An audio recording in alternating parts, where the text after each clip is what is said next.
are listening to Homeschool Unrefined, the podcast where we keep homeschool simple, real, and fun. And this is Angela. You've got episode 107, where we think differently about homeschool. We are going to get to that in just a few minutes. But first, we wanted to say hello and welcome. Thank you, everybody, for coming back. We're so happy to be here with you. Yes, and welcome to new listeners. We're so glad you're here. And if you are new, please listen to lots of recent episodes. Don't go back to the beginning. Yeah. I like to tell a lot of people that. I know. Yeah. Since I've been podcasting, I've realized I've known that. Like, don't start with our first episode. You do that with other podcasts. I know now since I'm a podcaster, Mm-hmm. you start with the recent ones and go back. Yeah. Because we just get better. We were learning a lot. Anyway, if you're new, our podcast is where we try to encourage you to do a little bit less, to be yourself, and to think differently about homeschool, which is what we are talking about today. That's right. Yeah. We're at the tail end of the series of, we thought of 3 really important things that we thought were most encompassed homeschool unrefined. And so the first one in that episode was where we Marie Kondo our homeschool. And that was such a great episode and hopefully freed you of lots of things that you didn't need to do. Yes. And then what was the next one, Angela? It was where we be yourself. Honor authenticity. Yeah, well, yes. Where we honor authenticity. Right. Yes. And then this is our third in this series. Yeah. So So a special hello to our Patreon supporters, and a special welcome to new patrons, Jessica, JP, and Jenny. Thank you for supporting us. We are so humbled and grateful. If you are interested in becoming a Patreon supporter, you can go to patreon.com/homeschoolunrefined. You get new episodes. You get extra episodes from us. So everybody just got a March check-in. And then our $8 supporters get an LTW extra. So we just released that probably a week ago. We love doing those We episodes. do. Yeah. Yeah. And it's so fun to get to know our patrons too. So For sure. Thank you so much for just joining us in this community. One announcement we have, Maren is speaking at the Minnesota Homeschoolers Alliance Conference. That's on Monday, April 15th. And so super excited. If you are in the area, which we know we have a lot of Minnesota listeners and, the surrounding states. So we'd love to have you stop by, come to the conference. Maren is going to do a special coffee in the morning at a coffee shop called Groundswell. It's like 6 blocks away from the conference. She's going to be there at 8 in the morning. If you wanted to come and join her and say hello, she would love that. Yes. It's a great local coffee shop, the best coffee, and it will just be a great time to connect before the conference. Yeah, and actually, this is where we do a lot of our planning, is at Groundswell. Yes. So, we spend a lot of time we there. do. You're right. And if you need a good breakfast. Yeah, they have good breakfast too. They have a really, and then really it's good only breakfast. like a 6-block drive to the conference. Yep. And should be easy parking and everything. So, and the conference starts at 10. Yep. So it'll be really fun. And then, and the 2 classes I'm going to be teaching are how kids learn best, and then also, how personalities affect homeschool. Yeah. Which I'm so excited about. Right. I wish I could be there. Oh, I know. Me too. Speaking of that. Yes. You are preparing for a big trip. Yeah, we're preparing for a big trip. Big trip. When this episode drops, it'll be the first day of our trip. So, Wow. So we're gone for 6 weeks, and we're super excited. My husband has been wanting to take a sabbatical for years. He's not the kind of guy who takes vacation that he needs to at work. So this is like the culmination of that. Like he needs vacation. So he's taking 6 weeks off. And since we homeschool, we can. This is it. You can. This is it. So we're going to Costa Rica and really excited about that. So excited. Yeah. So I'm so excited for you. I know you've been there before and you loved it so much, and it makes me want to go so bad. Yeah. I know. But you're going to be there for a really long time. Yeah. Are your travel preparations different because you're going to be gone for so long? Oh yeah. I mean, yeah. Cause I mean, you have to gotta think ahead. You gotta planning for longer than a week is a lot of planning, I feel like. Yeah, it is. So, it is. Yeah. So, I mean, we've been preparing for a long time. And way to go. Yeah. And we're bringing more stuff than I wanted. But yeah. And you can't just bring on like I can't just bring a carry-on. That's what I originally thought. I was like, well, we'll each just bring a carry-on, you know, that'll be no big deal. And then as I've been aging, there are things I like need. You need. Yeah. I'm not gonna live without it anymore. I need my pillow. No. I need some stretching materials that I stretch with. To roll out my aches and pains. Love it. So yeah. Yeah. Do you know what I just saw? I just saw that they have like a travel foam roller. Really? Yes. I need to look that up because that foam roller is like one of the reasons I got to bring a big suitcase. Yeah, you might want to I would try it out ahead of time. I'm writing this down. Travel foam roller? Yes. Okay. I mean, you know how Amazon knows you so well. Why haven't they suggested this? They know I'm traveling and they know I like foam rollers.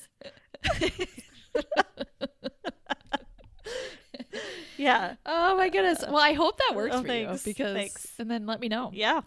So because I need my foam roller too. I really do. Yeah. What's funny is Jeremy's been making fun of me for probably 5 or 6 years because I've had to bring a pillow with every time I travel. And he's like, your pillow takes up like the whole suitcase. And now on this trip, he's like, I need to get myself a pillow.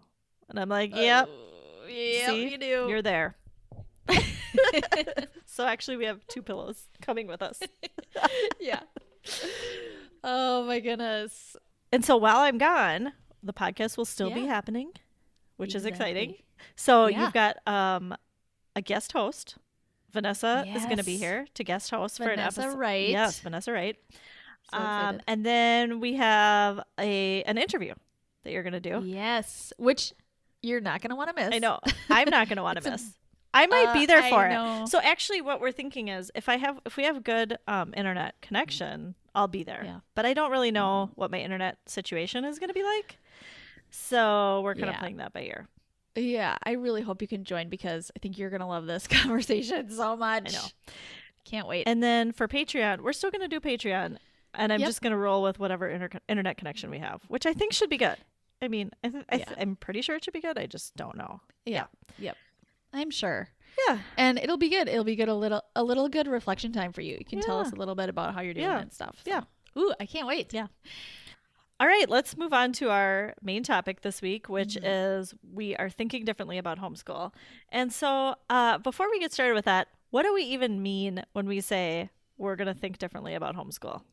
Yeah, I know. That could mean so many things. For me, I think thinking differently about homeschool is how I view learning.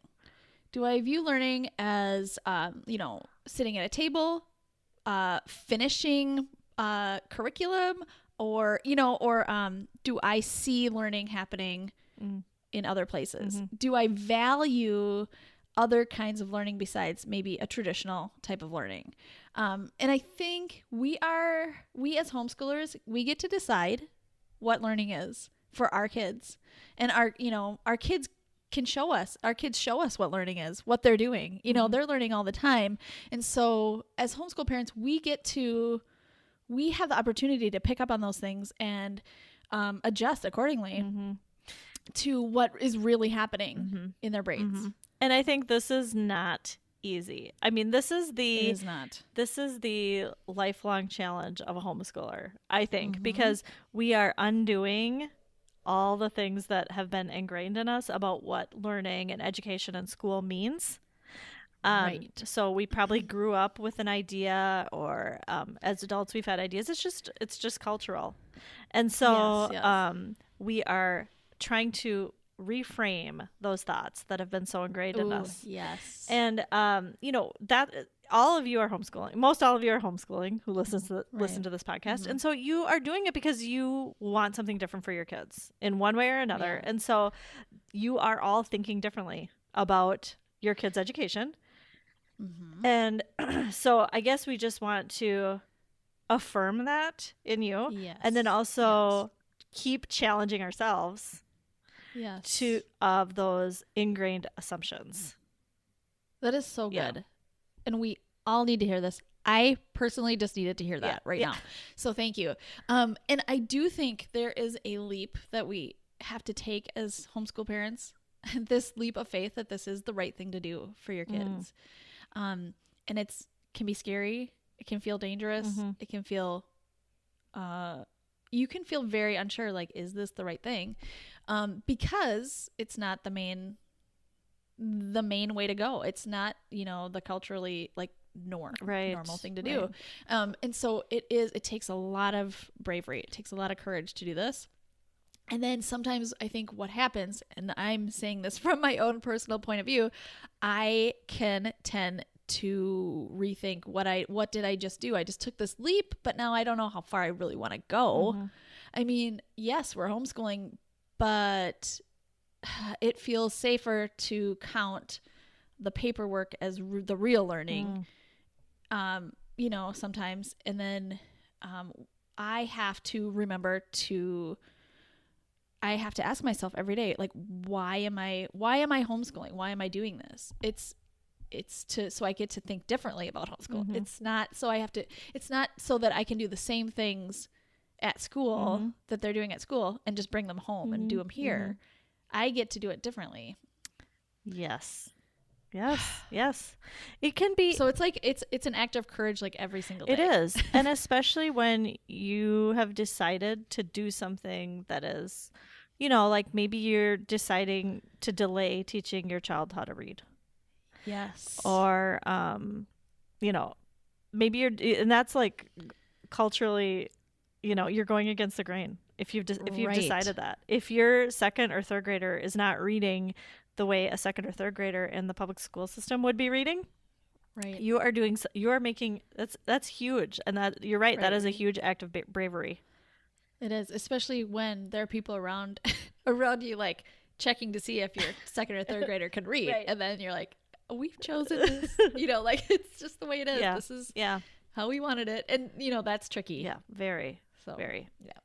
And, I just wanted to mention later on in this conversation, at the end of our conversation, we are going to talk about the things that we are doing, because a lot of times Marn and I talk about the things that we aren't doing a lot, or the things that we're, taking off of our plate or saying no to or whatever. And so we are going to tell you at the end exactly what we are doing or what this means for us and what our homeschool looks like. Yes. Okay. Yep. So why do you think it's important to think differently about homeschool? I think it's so important because I think it kind of gives power back to our kids. I think when we have our own agendas and they're pretty firm, it really takes, the power away from kids. Like they just have to follow the rules and do it. And I think we want to raise kids who can think for themselves and can understand themselves and learn about themselves and know what they feel comfortable doing and what they're not ready for yet. And I think when we think differently about homeschool, our kids have more of a choice about what they're learning and how they're learning it. They're able to tell us in maybe not words, but by their actions. And we respond accordingly. And that fills kids up with so much self-confidence. There's less shame in that. There's just, a child can live from a full cup instead of an overflowing full cup, rather than feeling like they're just trying to fill up an empty cup all day. That is so much work. But feeling like you're coming from, over an overflowing cup, it just feels so much more powerful. And you just come from a better place, I think. One thing that I thought of when you were saying that is, as parents, one of our goals, our probably main goal as parents, is for our kids to love learning. I mean, like I say that all the time. I hear lots of people say that. That is my main goal. Yes. And in order to do that, we do have to give them the power a little bit. We have to let them explore what they want to explore rather than telling them what needs to be done. Yes. And I do think it's a balancing act. I'm not saying you never tell, never like, require things of your kids. Right. I'm not saying that, but I'm saying we want them to feel in charge so that they can enjoy what they're doing. Right. Right. And that, yes, we don't want them to feel like, almost like victims their whole life. Like, well, this is just how it is. I just do this. I hate it. And I'm going to keep going through life like this. I'm going to find a job that gets me the money and whatever. Yeah. I want so much more for my kids than that. Right. And I think you're right. We have to be really careful about, our kids aren't the boss of the family and they don't just say, I want to do this. And we do it. I mean, we are not going there. They also need the protection of their parents and the guidance and structure and all that kind of stuff. So I want to reiterate that. You said it so well, and I totally agree. We have to make sure that our kids feel safe in within our boundaries, right? That's why we're here. And then also we need to be very just aware of where our kids are growing and what they're ready for more of, and where they're ready for more choices and more time, and right, more of us saying yes. We have to be aware of that. Right. I mean, them working on their own timeline is probably one of the biggest gifts you can give them. Yes. Because, kids are not all second graders are not ready for the same thing at the same time, or all third graders are not ready for the same thing at the same time. And so, totally. Giving them that time and that space to discover things on their own is such a gift. I probably sound like I have this down. I don't. I do not have this down at all. But it is something I'm definitely working on. Like we say this a lot, but I feel like this podcast is really just self-talk that you all get to hear. We need to just talk about this through ourselves. Another reason why I think it's so important for us to think differently about homeschool is so that we personally don't feel frustrated all day. Because I do think there's a high burnout rate for homeschool parents, and it's I think it's often because the parents' expectations are so different than what the kids actually need to do, and there's so much frustration when that happens, and when neither of them can budge, the parent or the child can budge, then it's just this butting heads all day, and it's so hard. Right. I've been there. I have felt that. I have felt that frustration, and I can't live there. I can't live there every day. Right. So if we are willing to change our expectations based on what our kids actually need to do, and they're not being, and we have to change the paradigm of what we think is actually happening. Like we can't say our kids are just being lazy. They're not. Kids are not innately lazy. They're telling us what they need. And sometimes I think I just want them to do what I want to do. And if they're not doing what I want them to do, then it feels like they're being lazy or defiant. Yeah. Yes. Or whatever. Difficult. All those things. So if we can just reframe their behavior into them trying to tell us in their way what they need, it changes from frustration to not even patience. I know I just heard a quote this week that we need to, parenting. Oh, I can't remember. I think it was parenting isn't really a skill of having patience. It's more a skill of understanding. And once you understand, you don't really even need patience. You just get it. And that's not just with kids. That's everybody. It's that's a lesson for encountering different types of people and belief systems and whatever. Yeah. Once you understand somebody's story, you are compassionate. You get it. And we need to start with our kids. Right. We need to understand them first. Right.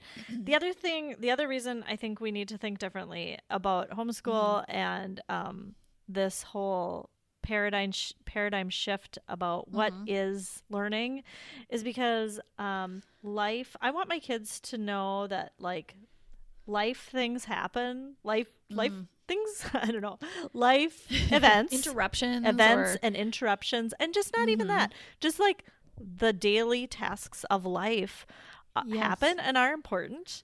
And I don't want them to think like from 0 to 18, I did this, like this was my life. And then once 18 hit, then like I started dealing with all of the real life type things. I want them to deal with real life now. So real life things are like, you have to go to the dentist. You have to stop at Target. Your grandparent comes for a visit. You are going on trips. Someone gets sick. Mom is sick, or the kids are sick. The plumber has to come over. Yeah. I mean, as frustrating as that is, somebody has to clean out the dishwasher. Yeah. I mean, and those things are all real, and those are all really good learning experiences. I think as homeschoolers, we tend to think of them as interrupting the school day. And I would challenge you and myself to think of them as the school day, as the day, as the education. That is the education. A grandparent coming over is amazing and awesome, and it's a great learning experience for everybody involved. And I think we can tend to think, and myself included, especially when I was first starting homeschool, as, oh no, now what do we do? How are we going to get to the real learning when grandma's here? We're going to have to make up for it later, or grandma's going to have to do it with them, or something like that. Those are the things that I used to think. And I think we need to embrace those situations as real learning opportunities. Oh my gosh, yes. And then once you start doing that, I remember, feeling frustrated at the beginning when we first started homeschooling. And then at some point realizing I just have to give that up because I just cannot. I can't. Yeah. Can't keep doing this. And then basically out of desperation, started to notice all the learning that's happening every single day, everywhere we go. Yeah. And whether that's a sibling fight that we're talking through and dealing with for half the day or whatever, or going ice skating, they're just everything is a learning experience. Yeah, for sure. Everything and is it's a an learning opportunity. experience. I guess I try and instead of like me taking on the burden of all of those interruptions, or not even I don't want to say that word, life events. They're not interruptions. That's what I'm trying not to think of them as interruptions. It's true. You're right. Instead of me trying to take on the burden of all of them, I'm trying to give my kids opportunities to embrace those in their lives too. Like, we need to go to Target today. Like, how can they be involved in that? Or, Mom, we need groceries. Okay, what should we do about that? Like, how are we going to handle that? Instead of what I think can happen, and this has happened to me before, what can happen in those situations is, okay, you go do your work. Yeah. You got to go do the important work, and I'll go take care of grocery all the shopping, tasks. or I'll make the list, and I'll clean out the dishwasher. You guys have to go do your math and your science and your social studies and reading, whatever. So and there becomes a discrepancy between, in our minds, in our kids' minds, what real learning is and what just this other fluff is. Yeah. It's like not that important. Right. But it's all important. For sure. It's all important. Yes. Yeah. And then that also opens up this idea that we can change our mind, like you said, from thinking of those things as interruptions or nuisances or whatever, to like welcoming those things as part of our school day. Like, let's welcome that into our day and let it be part of our day. Right. Instead of like trying to stick it in little tiny slots at the beginning, at the end, crunching things in between the most important, in quotation mark, things to do. Like, let's just use that as part of our day. But then we also have to be willing to not do everything. What do you mean by that? Like, if I think probably academically. Yeah. Okay. Like, if we're thinking, well, I have to do all these things for homeschool, and like it's all a curriculum thing, or we have to get through these lessons, but then a few interruptions come up, or, jobs need to get done around the house, or, an activity pops up, a kid's activity. I think we have to be willing to like make it work in our family instead of like doing everything. Right. Like you can't do all the life things and, so much curriculum all at once. It's just there has too to much. Also be rest in your day. There has to be time for hobbies and relaxation and, pauses, lots of pauses. There has to be time for all that. So you're right. We can't do all the life things plus 8 hours of school and then fall into bed exhausted. Right. Yeah. This is really important during, and I know we've all had these very like a stressful or very busy time in our lives. And it's so important to think, okay, we might not be getting to all of the curriculum or all of the lessons I've wanted to do these past, 2-3 months or whatever. But our kids really are learning a lot through whatever time you're going through. For sure. Whatever it is. For sure. We talked about that with Julie Bogart.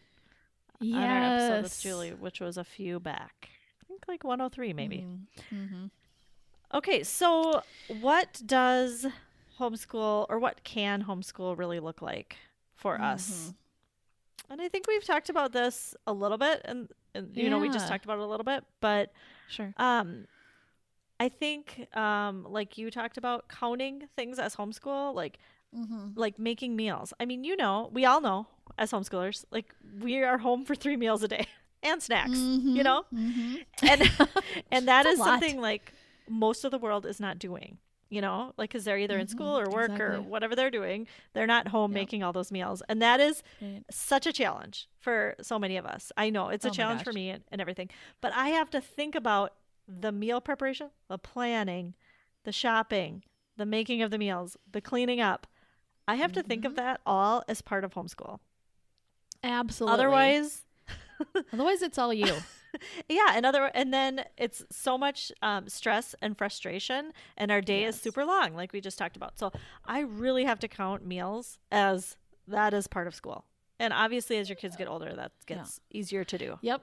And I think for some kids, it's more part of school than others. Because I have a couple kids who are really into that kind of stuff. Yeah. And so they just take that on a lot more. I know. Which is great. Yeah.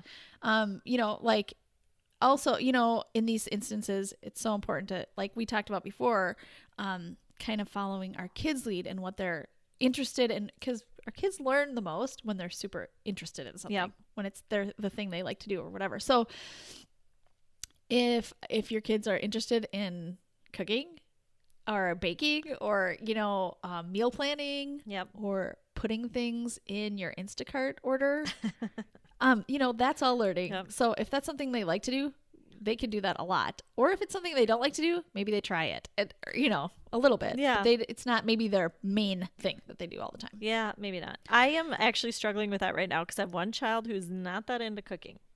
And I'm thinking, no, this is a life skill that you are going to learn. Yep. Before you leave this house. So I am actually struggling with like how much to push that.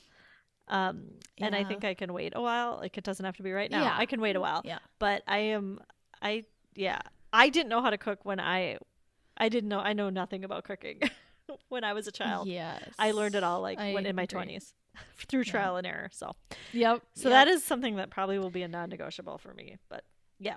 Yeah. And I mean, that child is never going to probably cook as much as another child in your family. Right. And that's okay. Right.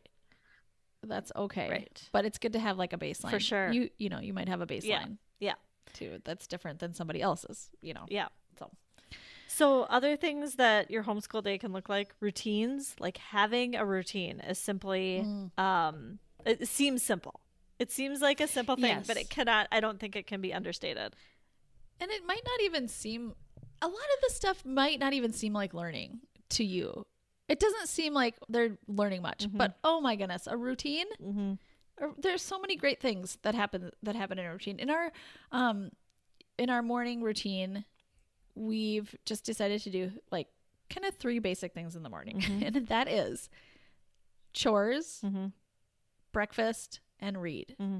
So when our kids get up in the morning, they just need to do those things, do those 3 things. And I just love it because I am not, because it's a routine. I'm not working on that. You're not directing anybody to do that stuff. Not directing They kind anything. of know now. Yeah. And yes, they're in those habits, and I just love it. Yeah. And I know you've talked to Angela about doctor appointments. Yeah. That's part of life. That's part of life. So that's important for my kids to, like, that is a great learning experience that we have to interrupt our day to go to doctor appointments, even though it can be really annoying. And I've started, like, you know, my kids are older now. My oldest is 14 as of this recording. And, you know, my kids are starting to make those phone calls. Wow, they're definitely great. like going up to the counter and saying their name. Yes. Checking themselves in. Very good. Like figuring out what time we're leaving. What time do we need to leave to be at that doctor appointment? What things am I going to need to bring in? Stuff like that. So I'm trying to give over that responsibility to them because that is part of life that I want them to learn. I know. Yeah. I know. That is so good. I think even just like sitting in a waiting room and figuring out what to do in a waiting room. Yeah. I mean, you know, we don't want to spend our whole life doing that kind of stuff, but it happens. And it's so good to have, like, I love that my kids are doing that now with me. Yeah. You know, and they're figuring that out doing with good you. things with their time. Yeah. So, also I think just, we, you know, shopping trips. And I don't love shopping, but my kids are at this age where, you know, if they get a little chores money, they have ideas. And I love that I can go to the store with them and we can run to Target and pick out a little thing or whatever. And it seems like, oh my gosh, we just spent 45 minutes picking out, you know, something at the dollar section. Or, you know, we drove all the way here and you're getting something from the dollar section. Oh my gosh. You know, that's what it can look like. But I also think that's math. It's a lot of math. And then it's also social skills too, because I have them buy the thing and go up to the counter, give them go their up money. to the counter and get their money out, and they figure out what they can buy and what they can't buy, and they plan what they're going to do with their money. And I just think this is real life. And they're not going to do it at an adult level. They're going to do it at a kid level. My 8-year-old is going to do it at an 8-year-old level. And that means putting out the coins and counting them right before she buys something, because she, you know what I mean? Yeah. That's how she does it. That's how she functions. And it seems like a waste of time, but it is so powerful. Right. Every single time. I'm really just in awe every time. And if you didn't leave space for that stuff wouldn't happen. Exactly. If you had a packed schedule day with all your... Right.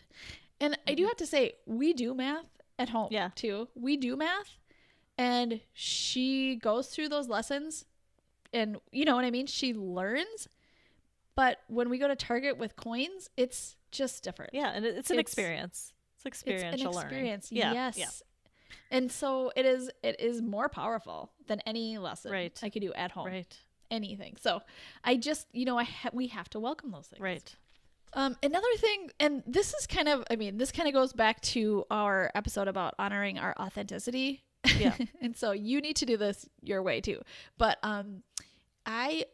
what I love to do is spontaneous kid projects. Like if my kids are interested in doing something that day, I am so happy to drop a lot of things and just let them go with what they're interested in doing. And so a lot of times that means painting,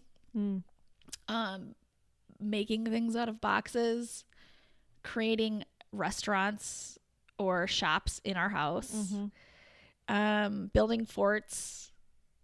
I'm trying to think of what else. I mean, there are just so many things that can happen spontaneously, and it's very difficult for me to stop that from happening. Yeah. Because I see the synapses like sparking in their brains when they're doing it, basically.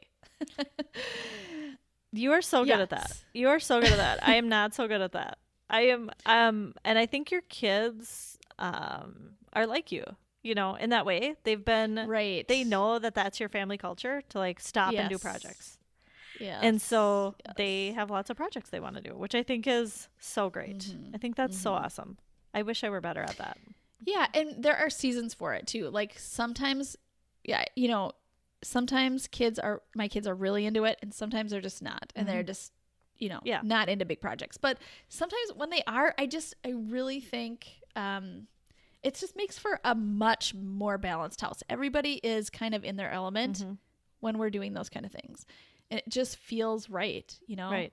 It's just like this calm energy in our house when people are working on those kind of things. So, if the blocks are coming out or army guys, like those things I really encourage that kind of stuff. That's awesome. That's great. Yeah. So, and it is learning, so much learning. It is. So kind of on that same note, we wanted to talk about what we do. Can't say that without laughing. I know. Because we do talk about what we don't do a lot. Right. So yeah. We want to give ourselves credit for the things we do. Yeah. So we want to talk a little bit about that, because I think that has been absent from our conversation lately. We have talked about this in the past a lot. I think if you're a new listener, you probably think, what do these people do at home if they're not doing all these other things? Right. We do have an episode called Where We Give Ourselves Credit. Yeah. Which would be a great place to go if you're interested in even more of this. Yeah. But I think it's really important to talk about the things that we are doing so that you can kind of get a picture. Yes. And so do you want to, of course, I just want to give a caveat. This is going to look different for everybody. The things I'm doing doesn't mean that you should be doing that. You should find out what works for you. But I just want to give you kind of an overview. And Martin and I are very different too. We might sound similar, like kind of in our philosophies, but with our day-to-day stuff, we are different. So I think it's important for each of us to talk about that. I think we're sometimes hesitant to talk about what we do because I think we really don't want people to feel like I got to put that on my list. Yeah. And we really, really don't want that to happen. I know. And it's a natural reaction though. So just, you're going to have to hold yourself back. You're going to have to resist it. Because I'm doing. Yeah. What do you do, Angela? Okay. So this is what I do. This is what our days look like right now. My kids are 14, 12, and 10. This is what our days look like. I have a whiteboard, and that morning, the morning of, I write on the whiteboard kind of a schedule. Like, do we have any appointments? Basically, do we have any appointments? That's what I write on the schedule. So that they can see, like, even in the evening, I'll write stuff that we have in the evening or whatever. Yep. It's Monday. This is what we're doing. And then we start the day with reading aloud. It's just, my kids get up at about 8:30. Usually that's the time that I have them come upstairs. And we do read aloud. And I read aloud from a chapter book and some sort of history or some picture book. Now, I don't do all three of those every day. I usually do 1 to 2 every day. And it's getting shorter. Our read aloud time is getting shorter. It used to be we would do this for like an hour because we all loved it and it was great. Now, my kids are getting older. They still like read aloud, but they have like other things that they need to be doing. My oldest is doing some online classes that she needs to get going on and stuff. They're both doing some co-ops. And so, our read aloud time has gotten shorter, and I'm okay with that. So it's usually like one chapter maybe, and then a couple pages in something else, or it's just a little bit. It's just a way to start our day. So sure. And then after that, basically the rest of the day is independent work. So we're not doing anything, I'm not, it's nothing's teacher led. But then I write on the board some things that I need them to do that day. Okay. So, and there's just like a wide variety of things. And, when they're done with those things, then they can do screens or do their own thing, do their own projects and stuff, but they need to do these few things that I want them to do. So what those things are is my oldest is taking an algebra class at a co-op. So she has homework for that every single day. So she needs to do that. My other two also do math, but it's more low-key. My 10-year-old does Prodigy sometimes. He sometimes does CTC math. But they're very, very short lessons. And Prodigy, if you know that, it's like a fun video game type thing. So that's how he's doing math. He's in 4th grade. I'm okay with that. I just say math, and I know he does a little bit of it. I don't really even look at it. Check. Yeah. My 6th grader, who's 12, is doing CTC math. And this is the first year that I'm kind of watching what she's doing. She's doing a lesson, and I watch the lesson. I watch her do it. It takes about 10 to 15 minutes. There's a little short video. She does 10 problems, and she's done. And she's just kind of working her way through that. And I'm there just to, provide support, basically. I mean, I'm not like teaching anything, or really, I mean, I a lot of times don't even say anything. I just watch. I'm just there as a person to help if needed. And it also keeps her accountable. Like, she just does it more regularly if she knows I'm watching. My kids read independently. So usually during the day, sometime they have a time that they need to read independently. They're all listening to audiobooks, and sometimes I put that on the board. I do a instead of having them read books that I want them to read, I don't have them read books that I want them to read. They are reading independently. But audiobooks, because they're all like huge audiobook lovers, I do require an audiobook a month that I pick. Now, I give them a list of 10 and they can pick one. I mean, so these are just to like expand their horizons a little bit. Very good. It's not I don't have a curriculum or anything. I'm just like, how about something from this list? It's something different than you normally listen to. And it's easy because they can like listen to the audiobook when they're doing something else.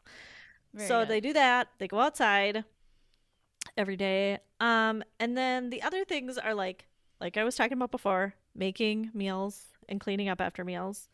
They are, we're all doing Duolingo because we're going to Costa Rica. So everybody's kind of excited to do that. They're taking care of the dog. For writing, my 10-year-old is doing handwriting, and he also is like writing a couple sentences a couple times a week. I mean, it's nothing much. It's just like just a few sentences. And then we do free writing, which if you know Brave Writer, that's a Brave Writer thing, which is, it takes about 10 minutes. We do it maybe once every 2 weeks. My oldest is doing 2 Brave Writer classes actually at the same time. They're both really light ones, so I wouldn't recommend that, but they're really light. She checks in with those every day. One's a journaling and one's like a movie watching, and then they discuss the movies. Nice. So she checks in with those every day. Great. I know I'm probably missing a lot, but that feels my like daughter would love that, the movie one. I should. And it's great because like, we watch the movie together, so it's like, I guess we have to watch this movie. Okay.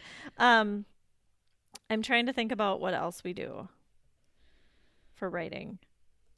Oh, well, my oldest 2 are doing the one curriculum that we have been doing regularly is Logic of English. It's a spelling kind of like, it's basically a spelling curriculum. And so I do that with my oldest 2, and there's dictation in there too. We do that once a week, probably. Me with the oldest 2. And that's basically all. And then the rest of the day is theirs to do their own projects. And they have lots of, especially my older 2 have lots of projects that they are working on their own. Whether it's learning music, rearranging rooms, doing art, whatever. They're just sciencey stuff. They're into that stuff. And also they have some outside activities. Yeah. Right. Yeah, for sure. My kids are in martial arts, so we do that during the day. We go to the Y a lot too to do like swimming, or my kids are now old enough to do like the machines, so they like to work out. Which is awesome. I love it. Awesome. I love it. So yeah, that's basically that is sort of typical. Yeah. That sounds awesome. Yep. How about you? Let's tell everybody what you do. Okay, so I also have a whiteboard that in the morning I write down who's in charge of the dog that day and what chores day it is. We have a rotation of 4 days and we have 4 kids, so it kind of works out great. And then and I there are 3 things I have to do in the morning. Like I said, chores, breakfast, and reading. Mm-hmm. So, and that is because our kids all wake up at different times. So one of my kids always wakes up really early, and he can get these things done, and Mm-hmm. and he doesn't have to wait around for everybody to get started on the day. And then like our oldest gets up last, and she sometimes won't do those things until later in the day, which is fine because we've already moved on to something else, which is totally fine. And also, we really have to take into account like what our kids' needs and interests are here too, because my oldest child really likes to be set apart from the younger 3. Mm-hmm. Really, like it's so important that she has even kind of a different schedule. Mm. And when I put things on the board, like she's like, well, I'm going to be doing this other thing. Mm-hmm. Yeah. You wrote down this thing. So instead of that, I'm going to be doing this. Mm-hmm. Is that okay? Yeah. And I'm like, yeah, usually that's totally fine, because she just needs to feel different. Yeah. So, it's really important that she feels that way. And then, okay. So often, well, I have to say we took a break from read aloud for a long time because there was just a lot of bickering and arguing about it, and people were angry, very resentful that I was making them do it every morning. And so we just stopped. We took a break. It wasn't creating a good family atmosphere for us, which was heartbreaking for me because it's my favorite thing to do. Yeah. It's my favorite thing to do. Yeah. Recently we have gotten back into it, which I'm so thankful for. We've changed to sometimes reading in a different room, which helped a lot. We had always been doing it in the living room, and I would, like making my kids go and find something to do in our living room. But the thing is, like, it just wasn't working at that time. So I moved into doing, I'm reading, now in the dining room, and then kids can be in the kitchen or the dining room. And it's just, some people are getting breakfast still. Yeah. And, there's just more space on a table for people to be doing things. It's just working out better. Yeah. So anyway, it seems like not important to say that, but it's so important. It was so important. This little change made like a really big difference for us. Yep. Yeah. So that worked out great. And then what I usually do after that is I usually have like maybe 2 academic things on the board of things that need to happen that day. It's often English, which our kids have some, they all have, well, the 10-year-olds have a book. I think it's called Blast Off into Reading. And then my 8-year-old is doing Explode the Code. And my oldest, my 12-year-old, is doing Daily Grams. Mm-hmm. So they're all very different, but they're it's just what is working for each of them right now. Yeah. And they do that mainly independently. I can help with that. I can help them, but it's a lot of just independent work or me just like kind of being there. It's math sometimes, and we do CTC math also. My oldest is kind of bucking CTC math, and she's doing, the book, it's the Everything You Need to Know About Math for junior high. Yeah. She's just reading through that. Okay. And then we're talking about it. And then there's like little quizzes, but they're not like official quizzes. Like you don't get a big grade for it or anything. Yeah. And I think that's helps her just pressure wise with, like CTC math, you get a grade on how you did. And that's kind of hard for her. So it just works better for her to try things out. And then the answer key is right there. And I'm totally fine with her checking. Yeah, right. Why not? It's like, because it is much more authentic for her. She wants to get it right. Yeah. So let her, figure it out the way she needs to. So anyway, that's working for her. So that's math and English. We do, for writing, we're doing, if I put writing on the board, it's Q&A a day for our younger kids. And my 12-year-old has her own book. Now it's just called 300 writing prompts, I believe. It's the one I posted about it on stories a few days ago. It was just from the Target notebook section. Oh, nice.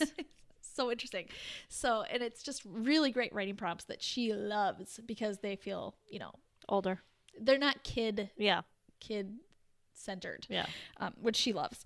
And then I'm trying to think of what else. And then yes, my oldest also has some homework for a co-op that she's in, so she really takes that on herself. She really is taking on her own schedule. I put things on the board for the other 3, and she kind of just modifies it on her own to-do list. Yeah. So, which I am all about that. That's so great. She knows what works for her for the most part. Sometimes I do have her tweak it a little, but I love that that's a skill that she's learning right now. For sure. Yeah. Yep. And then so sometimes my kids go right into finishing those 2 things, and sometimes they don't. Mm-hmm. Sometimes they do other projects first. My 10-year-old has a YouTube channel. Yeah. That's her thing right now. It's all she wants to do all the time. Mm-hmm. She's working on that. Some kids are working on Legos. Some kids work on, are building a fort. Our kids are playing a lot outside right now because of our dog, who loves to play all day. So I am loving that. And the weather is getting slightly warmer, so they can be outside for a long time. And I mean, that is so good for our kids. Sketching, our kids like to do some sketching and painting. So that just kind of happens. Sometimes it happens while I'm doing read aloud, and sometimes it just continues when I'm done with read aloud too. So I let that just happen. I was gonna just address screen time. So after my kids do the 3 things in the morning that need to happen every morning, they can do screen time for a little while. And that is just, for me, I've just decided I'm letting that happen right now. This is the season. Yeah. This could happen for 2 more weeks and I could change my mind and be like, I can't handle this anymore. But right now, the morning work stuff is happening.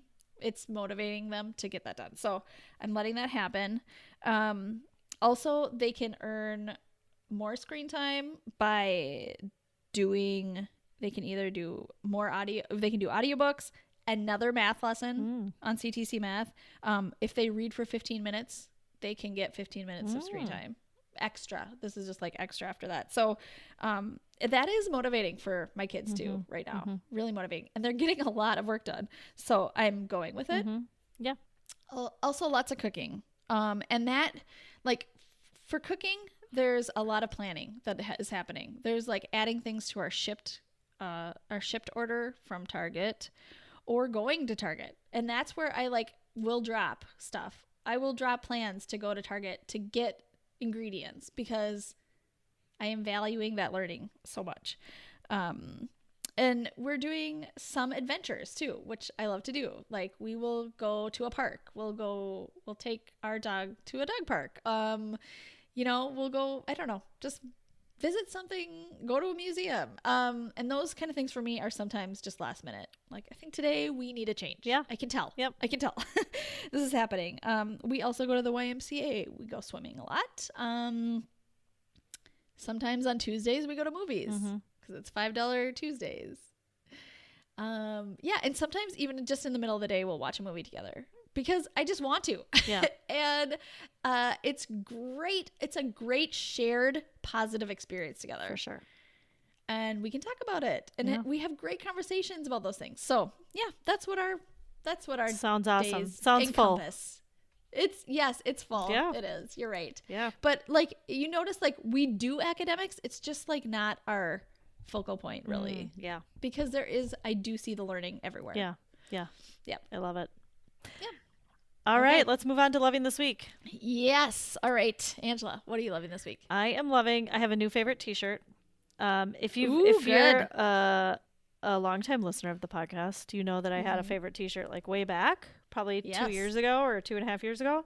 And that was my favorite t-shirt for a long time. And then I'm just dissatisfied with the lack of colors, and I know. I don't know. I wanted something different. And agreed. So I just went on Amazon and I typed in V-neck t-shirt because I have to have a V-neck. And what do you know? Amazon Basics has a 2-pack V-neck t-shirt in a variety of colors, and it's my new favorite because I can get it on Amazon Prime, and they have a lot of different colors. And it's a 2-pack. What is it about the 2-pack? I don't know, but it's one less thing to think about. Yeah. So, and it's the cut is a little bit different than my other favorite t-shirt, which I like. So I feel different. So great. I know it's still a V-neck t-shirt. So probably most people can't tell. But to me. But it comes in different colors. It's different colors, and I like it. So that's so great. I ordered a bunch. What colors? I don't know. Like, ask? Well, the standby black and gray, which I like. Yes. And then like they have a few striped options. I like it. I like stripes. Yeah.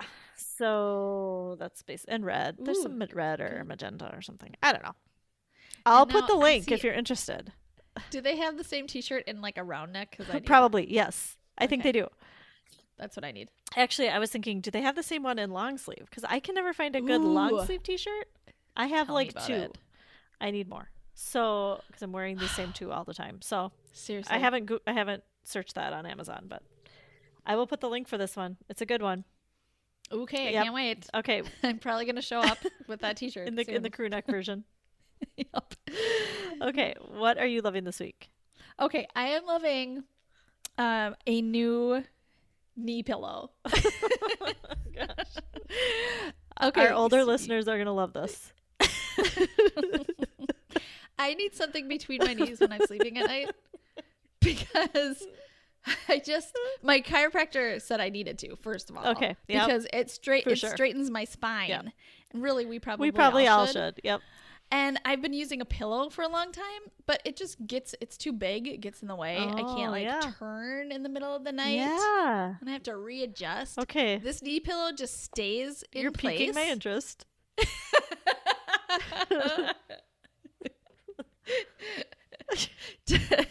Did I have you at turn? Yes, you did, because that is why I don't use the knee pillow. It's because I turn so much. Okay. See? This is going to help. So it's small.